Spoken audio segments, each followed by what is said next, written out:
Takulandirani msiku la lero pano pa Kulinji TV ndipo mu nkhani zathu za msiku la lero muli ndine Mike Thompson.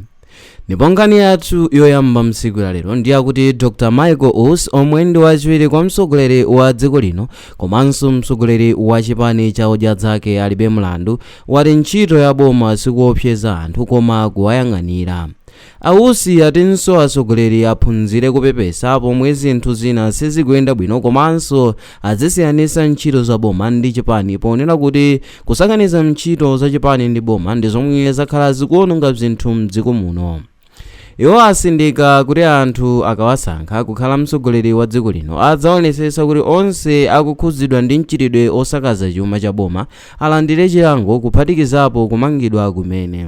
Iwo amalankhula izi kuchigumula mu mzinda wa Blantyre pomwe amachitisa msonkhano yoyimayima pa ulendo wawo opita mboma la Mulanje. Ndipo tili pa nkhani yomweyo ndipo nkhani yathu yotsatira ndi yakuti patcholo boma mtsogoleri wa chipani cha odya zake alibe mlandu Dr.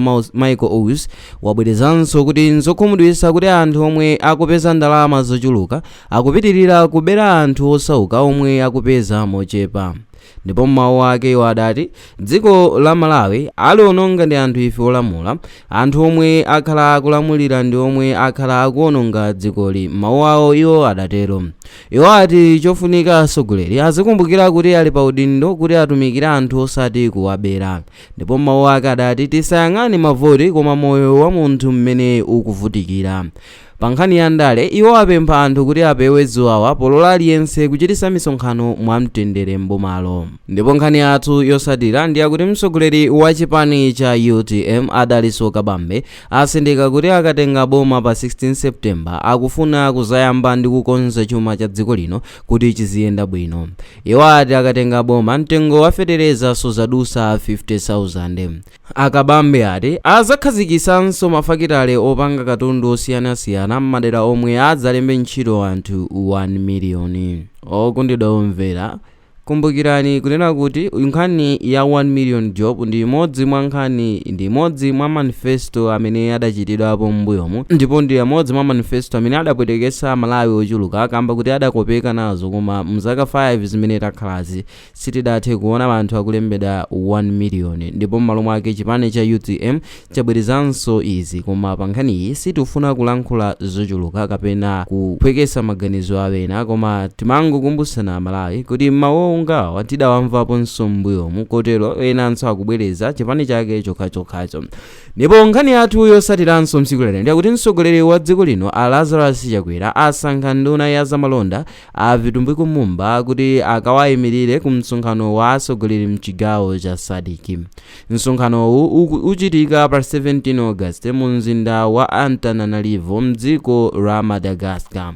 Malinga ndi uthenga omwe walembedwa pa tsamba la Malawi Government pa Facebook zokambirana za chaka chino zikhuza mfundo monga kulimbikitsa mtendere, chitetezo komanso kupititsa patsogolo chuma cha mayiko mchigawochi. Ndipo msonkhanowu omwe ndi wa namba 45 kuchitika uzachitikira pansi pamutu wakuti kupititsa patsogolo kutukuka kwa mafakitale, kusintha kwa ulimi ndi mphamvu. Ndipo tili pa nkhani za malonda kumbali yokhuza sugar olemekezeka Amumba apempha kampani ya Illovo Sugar kuti iwunikire ziphaso za kampani ndi anthu omwe inawalemba mchito yoperekera sugar poganiza kuti zina mwa izo zikumabisa sugayi. Iwo ati izi zikuphinja Malawi ochuluka ndipo ati kampanizi asiye kuzipasa makontrakti. Amumba asusanso mphekesera zoti iwo akumalandira ndalama mwachinyengo kuchokera ku kampani zina kuti unduna wawo uzizikondera. Amumba avomereza kuti mtengo wa simenti omwe madera ena wafika 50,000 kwacha ndi osafikirika ndi anthu ochuluka mdziko lino. Komabe iwo ati kusatira mgwirizano omwe dziko la Malawi lachita ndi kampani za ku Zambia za Chilanga Cement ndi Sinoma Cement kuti zizibweretsa mdziko lino katunduyu mosavuta dziko lino pa mtengo ofikirika. Iwo ati malamulo a zamalonda okhuza kubweretsa kwa simenti awakhwefula ndipo ikhala ikufika mdziko muno. Malingana ndi Amumba, mtengo wa simenti ubwerera pa mtengo wosapitirira 35,000 ndipo achenjeza amalonda omwe adzigulitsa mopyola apa kuti lamulo lizagwira ntchito pa iwo.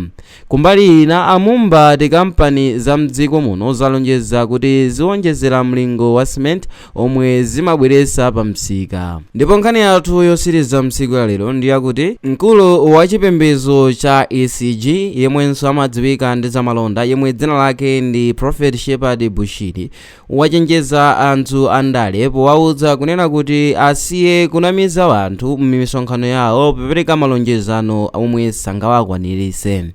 Ndipo mbusaye wanena kunena kuti pamene kampeni ili mkati, anthu andale aleke kuudza Malawi zinthu zimene iwo sangakwaniritse. Ndipo iwo kupyolera musamba lawo la mchezo adzudzula anthu andale kuti anthu amene amawapeza kuti awavotere akawasankha amawatreata mosayenera pa nthawi imene iwo awina zisankho, ndipo amakhala bizibizi mu nthawi ya kampeni kumawakusa ndi kumayimisa mphepete mwa msewu, koma akasankhidwa sawakumbukiranso. Ndipo iwo adapitiriza kunena kuti atsogoleri alonjeze zimene iwo akuona kuti akwanisa kuchita, ndipo m'malo mwake zimene sangakwaniritse asayese kuudza Malawi. Ndipo iwo adati atsogoleri amasuke pa zokhazo zimene angakwanise kuti azichita akasankhidwa pa 16 Septemba lino, ponena kuti kulankhula nkophweka koma kuchita nkovuta, ndipo m'malo mwake atsogoleriwa akwanise kulankhula zokhazo zimene iwo angakwaniritse kuzichita. Ndipo apa atafika pa mapeto pa nkhani zathu zomwe tinakukonzerani lero pano pa Kulinji TV. Ndipo mu nkhani zathu za msiku la lero munali ndine Mike Thompson.